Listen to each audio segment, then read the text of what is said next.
Let's head to the eastern region now, where the director of the Ghana Health Service there, Dr. Alberta Brichum-Nyako, is allaying fears that the 2 persons tested positive for COVID-19 in the Akuapem North Municipality could have passed on the infection to more people in the area. Her comment come after 2 women who returned to the country from London and Holland in March this year tested positive for coronavirus. The regional director of the health service there, Dr. Alberta Brichum-Nyako, joins me on the phone with more. Hello, Doc Brichum, thank you very much for your time this afternoon. Do give us more information about these 2 new cases in your region. Let me come again. Say again, I do hear you. Please go ahead. Hello? Yes, Dr. Brichum, I do hear you. Please go ahead. Yes, please repeat your question. Good afternoon to you. Right, good afternoon. I'm asking for you to give us a bit more information about the 2 new cases that have been recorded in your region. Oh, okay. The 2 cases are doing very well. Both of them are asymptomatic. They are travelers that had returned and had been put on mandatory quarantine. Actually, they were on self-quarantine at home, and they duly complied with all the measures that we had given to them. So after that, we checked, and the results came as positive. So they are continuing their quarantine, and our case management team have moved in to assess them. They are asymptomatic. They don't have any complaints. But every day we check them up. And we have also started rounding up their immediate contact. Samples have been taken and sent to Noguchi.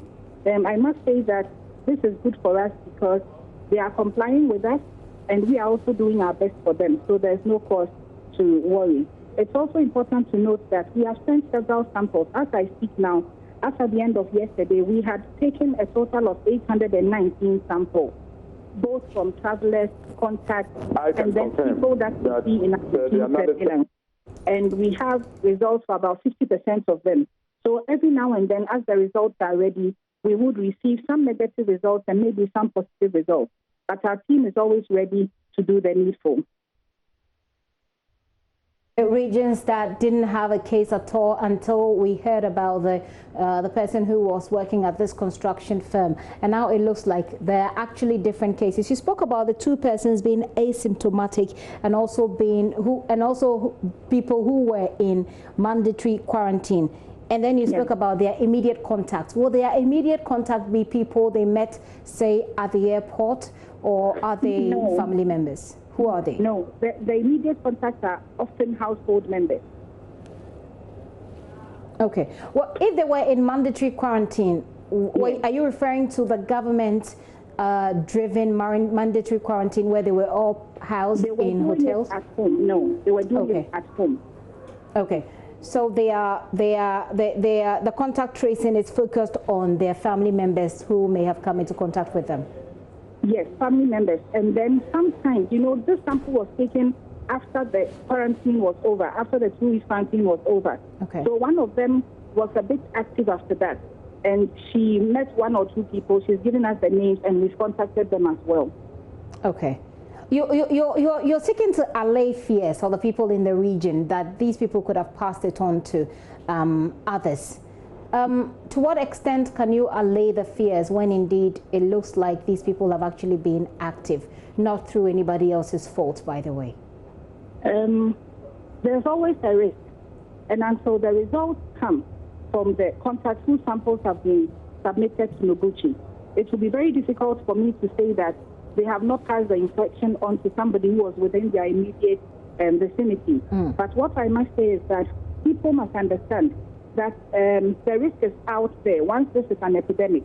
So whether you know someone who is positive or not, it's important to observe all the preventive measures that we keep sharing, because you do not know who may have the infection, because somebody may actually be asymptomatic.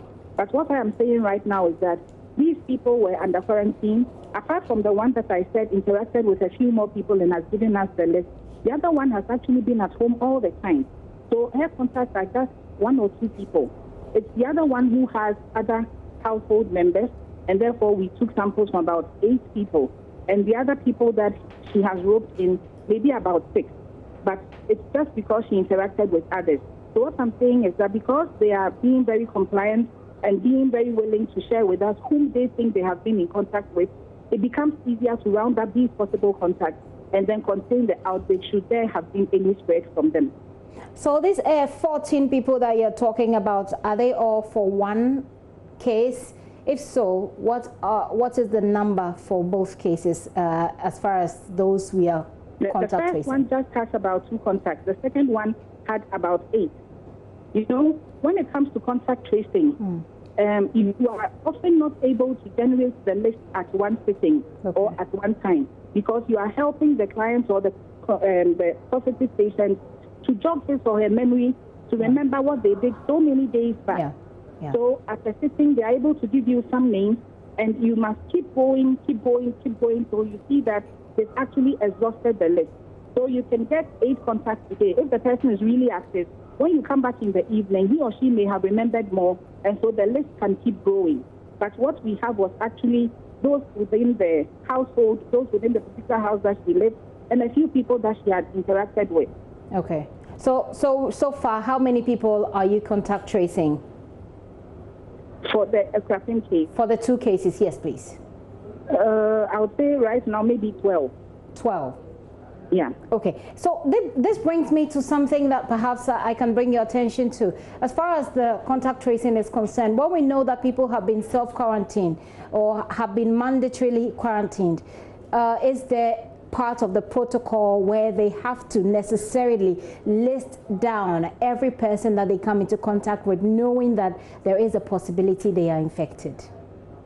Yes, that is what we expect people to do for us because, like I said, it is a risk. So maybe they would remember and list 99 people out of 100 contacts that they have, and we would be able to test all the 99, and all of them would be negative and would be happy. But the one that was left, that they maybe inadvertently did not mention, or for reasons best known to them did not mention, that may be the person who is actually positive, and that person can also go on to infect others. So we really wish that you would also use your medium, and other people will tell all others that it's good to be 100% transparent when it comes to contact tracing, and that is what is going to save us all. Yes. 100% transparency. We'll try and hit that nail right here on this show and also spread it across our colleagues on the other shows so they can send this across as well. But earlier we heard about the situation with the, I think it was an Indian that first contracted the disease in the eastern region. We know that there was contact tracing for the people that he worked with at this construction firm. Is there any updates that you can share with us at this point? Yes, as you know, there are many of them working on the railroad, including Ghanaians. And the contracts that we have rounded up for both Esojaman and for Lower Menya would be almost 300, and we have tested them. Most of the results are in. So I would say that for that particular person, we had 35 more contacts from the immediate camp that he was resident in, and also 10 more from another camp in Esojaman. But all of them are on our case management radar, and they are doing very well. Okay. Dr. Brichum, I understand that you are on the ground working. Do you want to share what's happening at the moment with us? I would rather keep it quiet for now. No problem. We just want to acknowledge your work, your hard work, and the fact that you're at the front lines doing this work for the people of Ghana. I believe that they really appreciate what you're doing. At the right time, we can share your personal experience here on this show as well. Thank you. Thank you very much. Can I say one last thing before you? Please go ahead. You have all the time. Thank you. I would want people to understand or remember that the fact that there's no lockdown now does not mean that there is no longer a risk to us, and that it is important for all of us to wear a mask. If I wear a mask, I protect you, and if you wear a mask, you also protect me. So we should all wear the mask when we are going out so that we protect each other. And the observation of the physical distance cannot be overemphasized. As I move around, I see that people still do not get the message, or they feel that it's for somebody else. But it is for all of us, whether in a smaller group or in a larger setting. We should be doing the physical distancing. The hand washing and the use of the hand sanitizer, we are still hammering on it. Sometimes people think that the hand sanitizer use replaces the use of soap and running water. No. When you use the hand sanitizer for the fifth time, by the time using it for the fifth time, you would feel that your palms are greasy. Yeah. It's time to wash. So they should be using the hand sanitizers, but soap and water does it best. So they should be using the soap and running water as well. Cough etiquette is still important, and they should understand that if they feel unwell, they should call before they come and join all the hundreds of people at the OPD. Thank you. Dr. Richum, hang on for me. I just got a message from someone who is within your district. He says, my name is Mandy from the Serjaman district. Please, I think the education in this district about the COVID-19 is very poor here. Many people don't understand why they have to protect themselves, like putting on the nose mask, and they make fun of those who put it on, and they say it is God who will protect us. I believe you are well aware of this, which is why you're chipping this in. We can every now and then call you here on this show so that we can keep the education going. But may I know what the plan is by the Health Directorate there to push through this education that you agree is really necessary in this district? Okay. I was just having a discussion with my health promotion officer just before the call from Kingsley.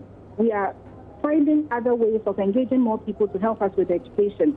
We are already working with the Information Services Department, and we are roping in the community information centers, giving them audios that they can play over and over again. We are trying to get other people in the religious groups also to do education for us, because we realize that until we bring in lots of people to say the same thing, people may think that this message is for others. As a region, we are also trying to work with individuals and organizations who can sew masks for us. We are looking more at the cloth mask with a stigma in between, because it can be washed, dried, ironed, and reused, as opposed to the surgical mask, which is also very expensive, and when we use it, we dispose of it.